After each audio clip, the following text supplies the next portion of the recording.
आज हम आपको एक ऐसे ही शहर के बारे में बताएंगे जिसका उल्लेख रामायण और महाभारत काल के दौरान भी देखने को मिलता है। इस जगह को रावण के ससुराल के रूप में जाना जाता है और यहाँ पर एक ऐसा गांव है जहाँ 165 सालों से दशहरा नहीं मनाया जा रहा है। और एक ऐसी भी जगह है जहाँ रावण के पुतले को पहले शराब का भोग लगाया जाता है। एक ऐसी जगह जहाँ बनाई जाती है कैची। पहली बार दिल्ली चलो का नारा इसी जगह से दिया गया था। और इस शहर में एक ऐसी भूतिया हवेली है जो भारत की सबसे डरावनी जगहों में गिनी जाती है। ये शहर अपने स्पोर्ट्स इंडस्ट्री और सर्राफा बाजार के लिए भी काफी प्रसिद्ध है। कई महान हस्तियों का ताल्लुक इस शहर से रहा है और महात्मा गांधी जी का भी इस शहर से विशेष लगाव था। यहाँ पर घूमने लायक भी ढेरों स्थान है जहाँ हर साल लाखों पर्यटक आते हैं। दोस्तों, ये शहर कोई और नहीं बल्कि है उत्तर प्रदेश के एक प्रमुख शहर मेरठ। तो चलिए चलते हैं मेरठ की सफर पर। वर्तमान समय में मेरठ जिले की कुल जनसंख्या 34 लाख के आसपास है, तो वहीं मेरठ सिटी की जनसंख्या 17,68,000 के आसपास। मेरठ में करीब 61% लोग हिंदू धर्म का पालन करते हैं, तो वहीं 36% आबादी के साथ इस्लाम यहाँ का दूसरा सबसे बड़ा धर्म है। इसके अलावा बौद्ध, जैन, सिख और ईसाई धर्म के लोग भी मेरठ में रहते हैं। सम्राट अशोक के मौर्य एम्पायर के दौरान मेरठ में बौद्ध धर्म का भी काफी प्रभाव देखने को मिला। मेरठ आज दिल्ली एनसीआर का हिस्सा है। जानकारी के लिए बता दें कि मेरठ जिले के अंतर्गत ही मेरठ शहर आता है और इस जिले के अंदर अन्य कई शहर भी आते हैं। मेरठ के आसपास मुजफ्फरनगर, गाजियाबाद,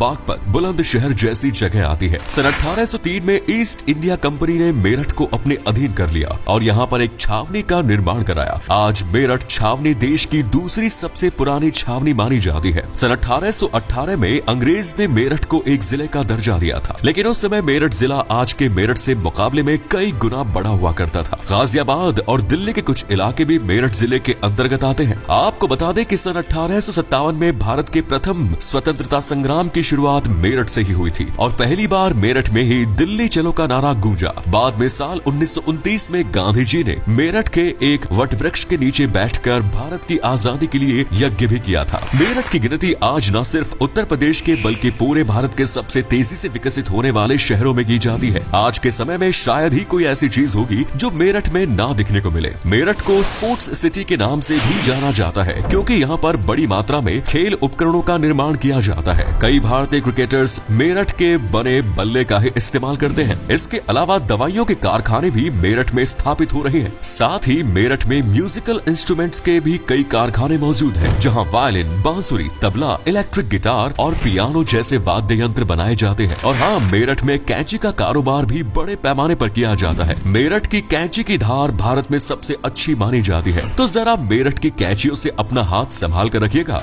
बिजनेस के अलावा आज के समय में मेरठ उत्तर प्रदेश के एक प्रमुख एजुकेशन हब के रूप में भी जाना जाता है। मेरठ का लिटरेसी रेट है 75% के आसपास, जिसमें आए दिन तेजी से वृद्धि हो रही है। चौधरी चरण सिंह यूनिवर्सिटी, सरदार वल्लभ भाई पटेल एग्रीकल्चर और technology university, Swami Vivekananda Subharti university और IIMT यूनिवर्सिटी मेरठ के प्रमुख विश्वविद्यालय हैं। दोस्तों, मेरठ का जिक्र कई पौराणिक ग्रंथों और वेदों में देखने को मिलता है। इस स्थान को रावण के ससुराल के रूप में जाना जाता है। ऐसा इसलिए क्योंकि रावण के ससुर और मंदोदरी के पिता मायासुर ने इस नगर को बसाया था और उस समय इस जगह का नाम माया राष्ट्र रखा गया। लेकिन समय के साथ नाम में परिवर्तन हुआ और इसका नाम मेरठ पड़ गया। वहीं मेरठ और हस्तिनापुर में कई अवशेष प्राप्त हो चुके हैं, जिससे पता चलता है कि हजारों साल पहले से लोग यहाँ पर रह रहे हैं। 100 कौरवों का जन्म भी इसी जगह पर हुआ था और शायद इसीलिए आज भी यहाँ पर कर्ण मंदिर और द्रौपदी घाट बने हुए हैं। इतना ही नहीं, मेरठ से कुछ ही दूरी पर बरनावा नाम की एक जगह है जहाँ महाभारत काल में 5 पांडवों को मारने के लिए कौरवों ने लाक्षागृह का निर्माण कराया था। मेरठ नगर कुषाण साम्राज्य का भी हिस्सा रहा है।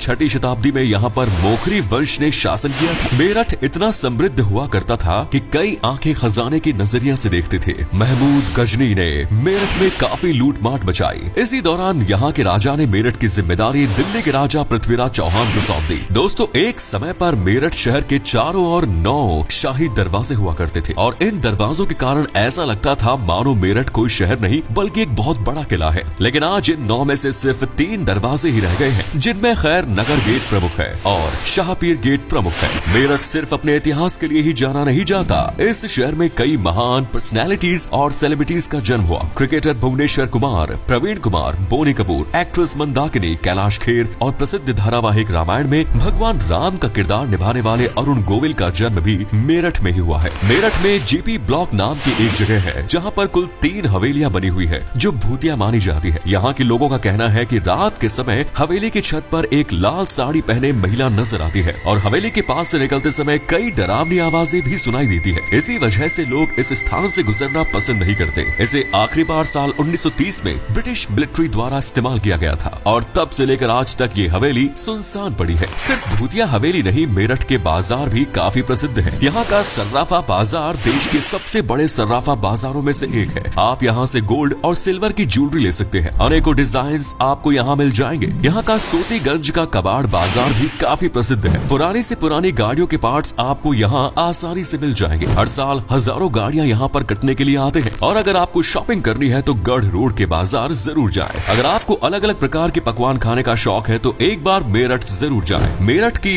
नान खटाई पूरे देश में मशहूर है और साथ ही यहाँ का गजक, ये एक मिठाई है जिसे आप जितना भी क्यों न खाए मन नहीं भरेगा। इसके अलावा लस्सी, चाट, कचौड़ी, छोले भटूरे, गोलगप्पे, पूरी, आलू और रबड़ी फालूदा का स्वाद भी आप चखना बिल्कुल न भूलें। त्योहारों की बात की जाए तो मेरठ के भैंसाली मैदान में रावण दहन का कार्यक्रम का आयोजन हर साल किया जाता है। लेकिन यहाँ पर खास बात यह है कि रावण का पुतला बिना शराब का भोग लगाए खड़ा नहीं होता। सबसे पहले रावण के पुतले के मुंह में शराब की बूंदें डाली जाती है और पूरे शरीर पर शराब का छिड़काव किया जाता है। उसके बाद ही ये पुतला खड़ा हो पाता है। बिना शराब पिलाए कई बार पुतला खड़ा करने की कोशिश की जा चुकी है, लेकिन हर बार नाकामी हाथ लगी है। आपको बता दें कि रावण को मेरठ का जवाई राजा भी माना जाता है। वहीं मेरठ में एक ऐसी भी जगह है जहां पिछले 165 सालों से दशहरा का आयोजन नहीं किया जा रहा। यहाँ के गगोल गाँव में 1857 की क्रांति के बाद ब्रिटिशर्स ने कई भारतीय सैनिकों को दशहरे के दिन फांसी की सजा दी थी, जिसके बाद से यहाँ पर दशहरा का त्योहार मनाया ही नहीं जाता। मेरठ का नौचंदी मेला सबसे प्रमुख मेला है। सन 1672 में इस मेले की शुरुआत की गई थी और इस मेले की खासियत ये है कि ये मेला हिंदू मुस्लिम एकता का प्रतीक माना जाता है। नौचंदी मंदिर और हजरत बाले मियां दरगाह के पास इस मेले का आयोजन होता है। मंदिर में घंटी बजती है तो दरगाह से अजान की आवाज आती है। शाम के समय मंदिर में भजन कीर्तन का आयोजन होता है तो दरगाह में कव्वाली आयोजित की जाती है। नौचंदी मेला करीब 21 दिनों तक ये मेला चलता है। दोस्तों, मेरठ में घूमने लायक भी ढेरों जगह है। चलिए आपको मेरठ की प्रसिद्ध टूरिस्ट डेस्टिनेशंस के बारे में भी बता देते हैं। शहीद स्मारक इस शहर में बेहद लोकप्रिय है। 1857 की क्रांति में शहीद होने वाले सैनिकों की याद में इस स्मारक का निर्माण कराया गया। मेरठ का ओघड़नाथ मंदिर श्रद्धालुओं के बीच प्रमुख आस्था का केंद्र है। ये भगवान शिव को समर्पित एक मंदिर है। मराठा युद्ध पर जाने से पहले इस मंदिर में पूजा उपासना करते थे। मेरठ के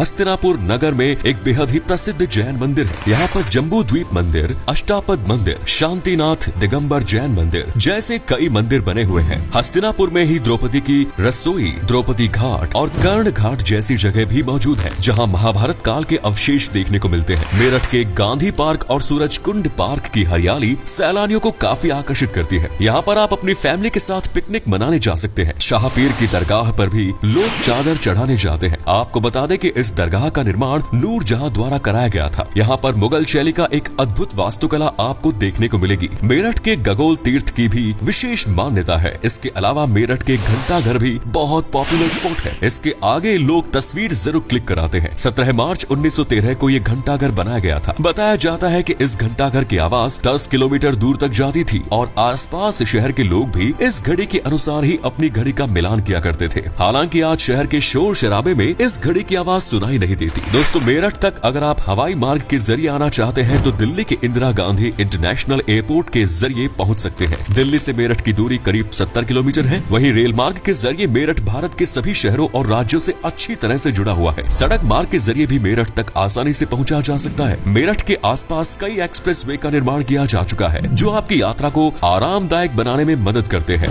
मेरठ घूमने के लिए 2 से 3 दिन का समय पर्याप्त है और लगभग 10,000 रुपए में आप आराम से ये शहर घूम सकते हैं। तो ये था भारत का सबसे खूबसूरत शहरों में से एक मेरठ। उम्मीद करता हूँ आपको ये एपिसोड पसंद आया होगा। आप में से कोई मेरठ से या फिर उत्तर प्रदेश से है तो हमें कमेंट सेक्शन में जरूर बताएं।